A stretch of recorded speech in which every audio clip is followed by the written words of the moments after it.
Hello viewer, আমি সুপ্রিয়। আমার চ্যানেল আই নিয়ে আবার আমি আপনাদের কাছে। এবার আমার অন্যরকম ভাবনায় থাকছে বিশ্বকর্মার বাহন। আমরা জানি বিশ্বকর্মা ঠাকুরের বাহন হাতি। এখন আমরা জানতে পারবো কেন বিশ্বকর্মার বাহন হাতি।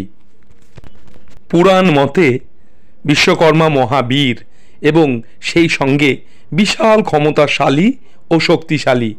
সেই কারণে তার বাহনকেও, অর্থাৎ যে বিশ্বকর্মাকে বহন করবে তাকেও তেমনি বিরাট ক্ষমতাশালী ও শক্তিশালী হওয়া আবশ্যক। আর পৃথিবীতে হাতির চেয়ে বেশি শক্তিশালী ও ক্ষমতাশালী প্রাণী আর কে আছে?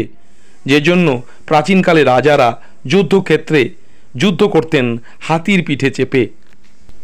হাতির আবার হাত নেই, শুধু একটি শুঁড়, যেটা দিয়ে হাতি তার জীবন নির্বাহের যাবতীয় কর্ম সম্পাদন করে।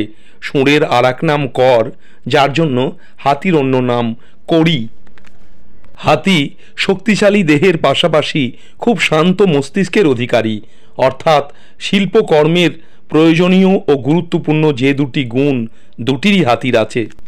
শিল্পের রূপকারকে একই সঙ্গে দেহে বলশালী ও মগজে শান্ত হতে হবে, তবেই সে বড় বড় শিল্পকর্ম গড়ে তুলতে পারবে।